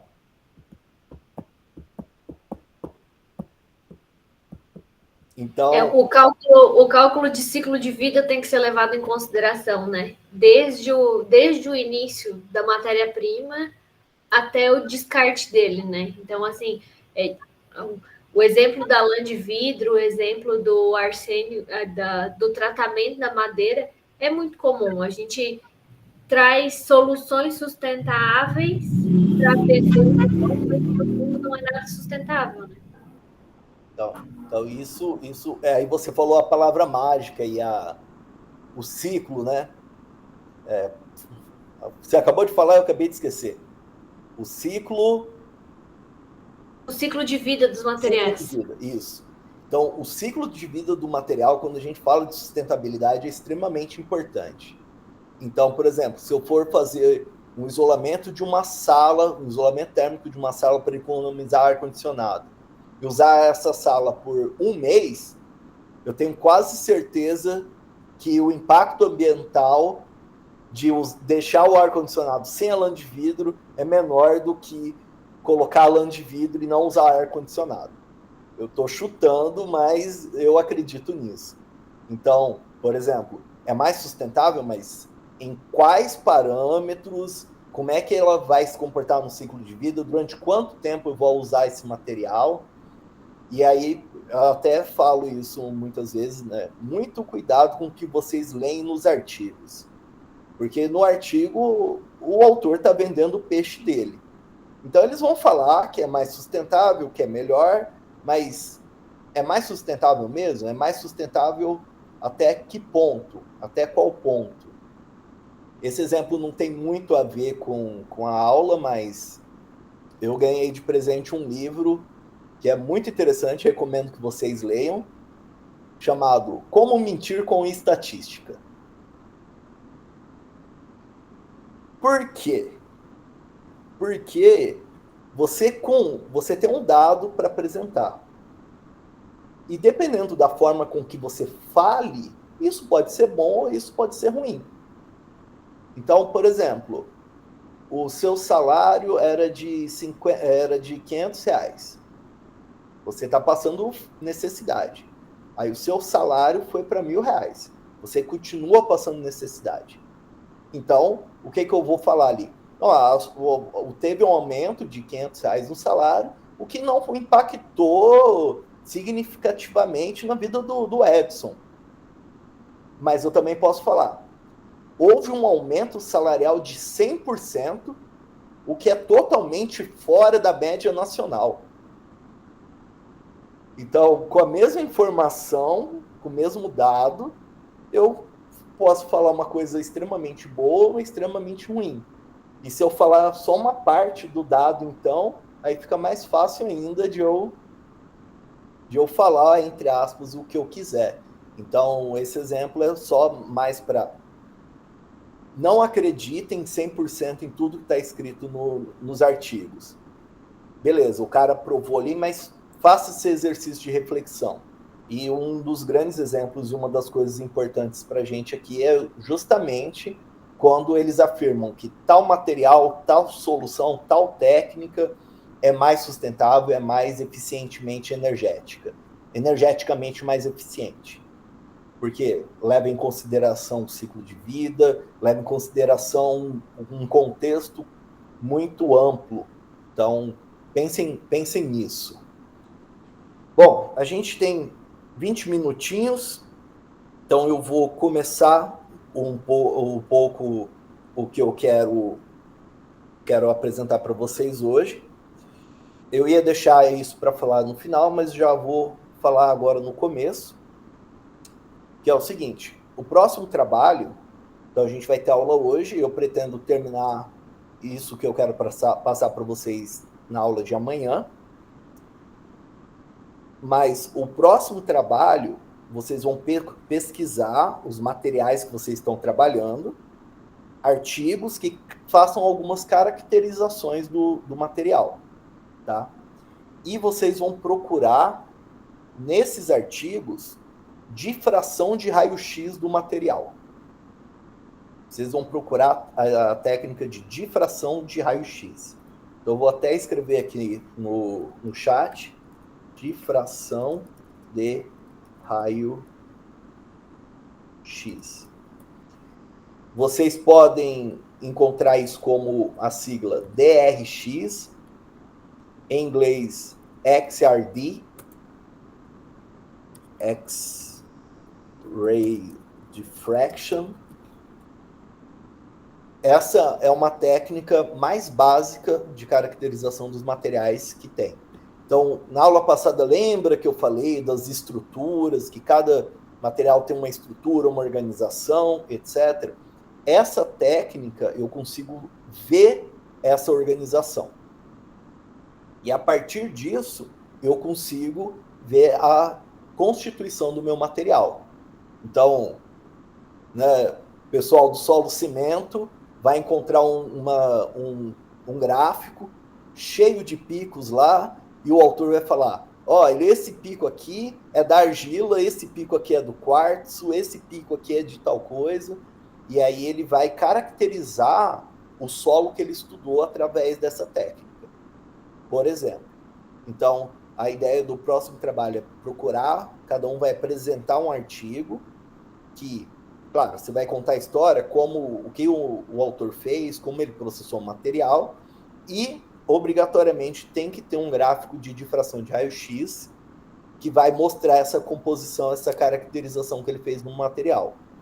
E, se possível, pegar um segundo artigo, esse você não vai explicar tão a fundo, mas que também tenha a difração de raio-x do material, para você comparar as duas. Tudo bem? E aí a gente vai conversar, vai discutir sobre a interpretação desse gráfico na próxima aula. Hoje e amanhã eu vou falar sobre essa técnica para ficar mais claro sobre isso. Mas se vocês já quiserem ir pesquisando artigos que contenham isso, já tá dada a dica. Fala, Natália. Não, o questionamento era quantos artigos para a gente discutir, mas 2 pelo menos para a gente poder comparar. Isso. Pega um e que você vai apresentar ele inteiro, o processamento inteiro, e focar na difração de raio-x. E o segundo, pega só a difração de raio-x do material parecido e compara.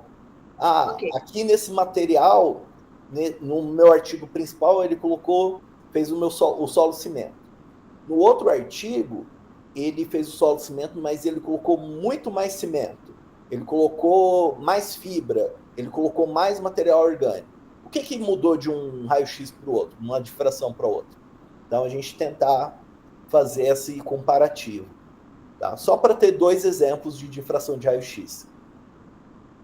Beleza?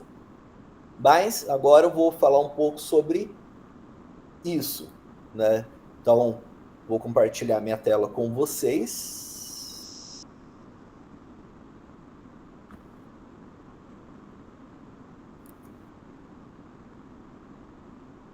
Então,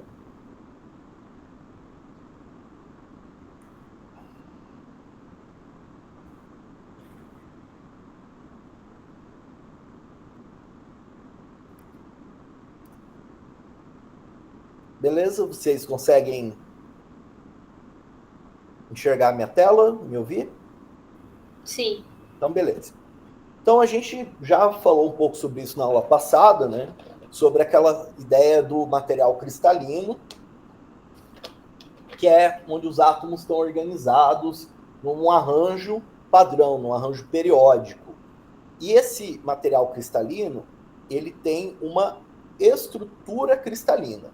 Então, a gente vai ver alguns exemplos. Para a gente tornar isso mais palpável, mais visual, mais compreensível, a gente vai usar uma coisa chamada modelo atômico da esfera rígida. O que é isso? A gente vai considerar que os átomos são bolinhas. Bolinhas que se encaixam, se organizam em arranjos, tá? Por uma questão visual. E lembra que eu falei que às vezes um local da estrutura eu tenho a falta de um átomo. Por quê? Porque ali é o arranjo da rede cristalina. Então eu tenho a rede cristalina, que é onde eu deveria ter átomos, mas não necessariamente eu vou ter. Beleza, esses são os conceitos básicos. Então, quando eu penso numa estrutura cristalina, eu tenho um material que ele tem essa unidade básica repetida, que é o que eu chamo de célula unitária. Então, aqui é um exemplo de uma célula unitária de um metal. Então, você observa aqui, vamos olhar primeiro esse desenho da direita, que eu acho que fica mais fácil da gente compreender. Os átomos se organizam fazendo um cubo, e nesse cubo, cada face dele tem um átomo na superfície. Então, essa aqui é uma célula unitária de vários metais diferentes. Mas o material é formado por um conjunto dessas células unitárias, um conjunto infinito. Então, esse átomo que está, por exemplo, na face da direita, eu não tenho um átomo completo na célula unitária. Eu tenho só metade desse átomo, que é o que a gente está representando aqui nessa célula do meio. Por quê? Porque a metade desse átomo aqui vai ser completada pela metade do átomo da célula unitária que está adjacente à sua direita. Aqui eu também tenho meio átomo que vai se conectar com o meio átomo da esquerda. Aqui em cima eu tenho meio átomo que vai se conectar com outro meio átomo da célula unitária superior. De acordo com que eu vou encaixando as células unitárias, esse 1/8 aqui da quina também vai sendo completado, até que eu forme toda a estrutura do meu material. Beleza? Tudo bem? Então, a célula unitária, na verdade, é essa representação central aqui. Vou até destacá-la. Essa é a verdadeira célula unitária, que é a unidade básica que se repete nos materiais cristalinos. Quando a gente fala de metais puros, a gente tem 3 células mais comuns, que é a cúbica de face centrada, que é essa que a gente acabou de ver, e como o nome é autoexplicativo. Por que cúbica de face centrada? Porque eu tenho átomos nas quinas e formando um cubo, e em cada uma das faces eu tenho um átomo no centro. Então, por isso é uma cúbica de face centrada. A segunda mais comum em metais é a cúbica de corpo centrado. Então, mais uma vez, eu tenho átomos nas quinas formando um cubo, só que agora, ao invés de ter átomos nas paredes, eu tenho um átomo no centro. Então, por isso, corpo centrado. Então, eu tenho um cubo com um átomo no centro. E aqui no meio eu tenho essa representação. Então, essa é uma segunda forma de organizar os átomos, né? Um segundo exemplo de célula unitária.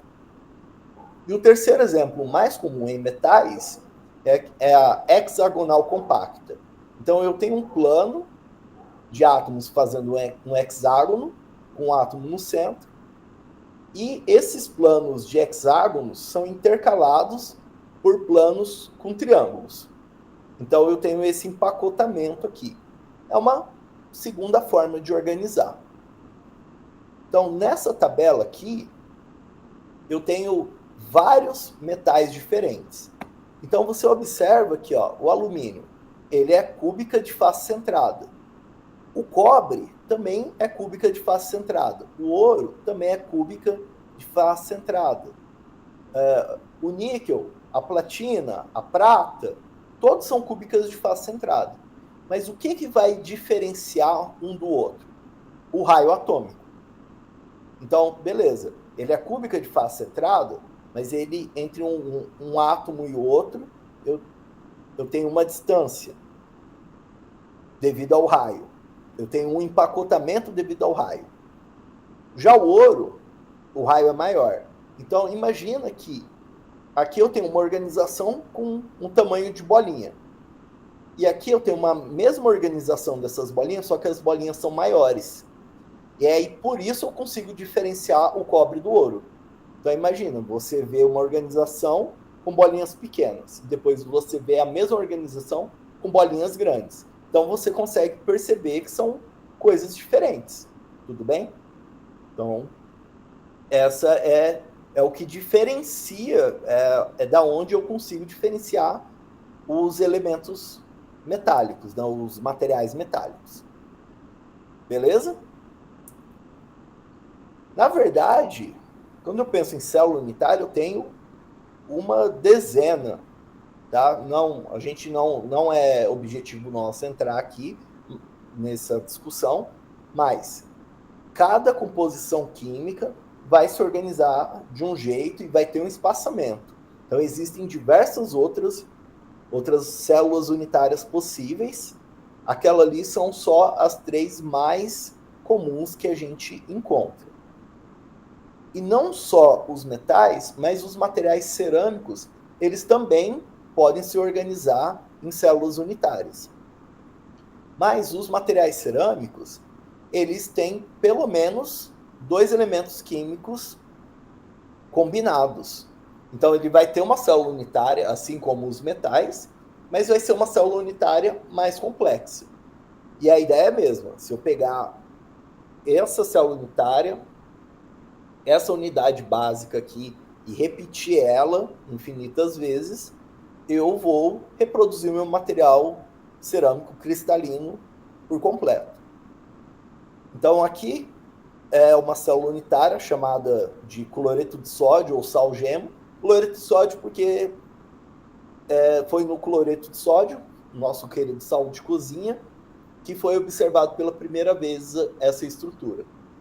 E a estrutura é bem parecida com aquela anterior que a gente viu dos metais. Se você observar só as bolinhas verdes, ela forma uma estrutura cúbica de face centrada, assim como a gente tinha aqui antes. Só que agora, intercalado a ela, eu tenho os átomos de sódio. Por quê? Porque no material cerâmico, pelo menos, eu tenho 2 elementos. Outra célula unitária que ocorre muito, outra célula unitária que ocorre nos materiais cerâmicos, é a estrutura de cloreto de césio. Essa estrutura é a mesma estrutura que a gente viu lá do cúbica de corpo centrado, só que agora o corpo centrado é um elemento diferente. De novo, o material cerâmico precisa de pelo menos 2 elementos químicos. Então, diferentemente dos metais, eu não tenho só um elemento formando a célula unitária, eu tenho os 2 elementos formando a célula unitária.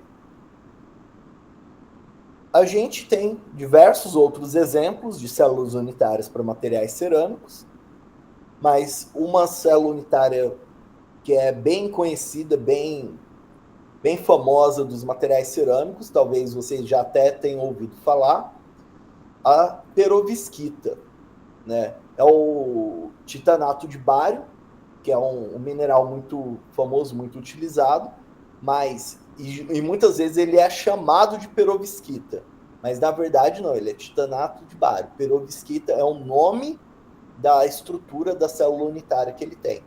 E ela é uma estrutura bem interessante, porque ele é um cubo formado por um elemento, a face centrada formada por outro elemento, e o corpo centrado formado por outro elemento. Então, eu tenho 3 elementos químicos diferentes, misturados, e devido a essa mistura, eu tenho propriedades especiais. Geralmente, essas estruturas de perovskitas têm propriedades especiais, né, diferentes, né, das demais cerâmicas. Ok. Então, até aqui, tudo que a gente viu e falou são sobre materiais cristalinos. Mas, na verdade, Não existe, pode existir, mas é muito raro a gente encontrar um material que é perfeitamente cristalino. Então, eu comentei na aula passada que eu posso ter átomos faltando e etc. Mas, na realidade, o que a gente tem são materiais chamados policristalinos. Então, quando a gente fala que o material é cristalino, no fundo, a gente está querendo dizer que ele é policristalino. O que isso significa? Significa que ele tem uma região cristalina, ele tem uma pequena quebra. E aí a gente tem uma outra região cristalina, uma outra pequena quebra e outra região cristalina. E assim sucessivamente. Então, a maioria dos nossos materiais do dia a dia, até mesmo os metais, são materiais policristalinos. E, por último, a gente tem os materiais amorfos, que eu já comentei na aula passada, que são materiais que não têm essa estrutura organizada. Então, a princípio, eu tenho essas classificações. Então, aqui, mais um exemplo visual para a gente fixar essa ideia. Então, aqui eu tenho um material cristalino, um óxido de silício cristalino. Isso aqui seria areia. Então, você observa que se eu pegar, isso aqui é um plano, se eu pegar essa região, copiar e colar ela para cá, copiar e colar ela para cá, copiar e colar ela para cá, eu reproduzo o material inteiro. Ele tem um padrão muito, muito bem definido. Já na mesma composição, eu derreti essa areia e resfriei ela muito rapidamente. Fabriquei vidro, eu tenho um material amorfo. E aí eu perco essa padronização. Então aqui a gente consegue imaginar isso visualmente. Vou até tentar deixar isso aqui mais visual. Se eu pego essa...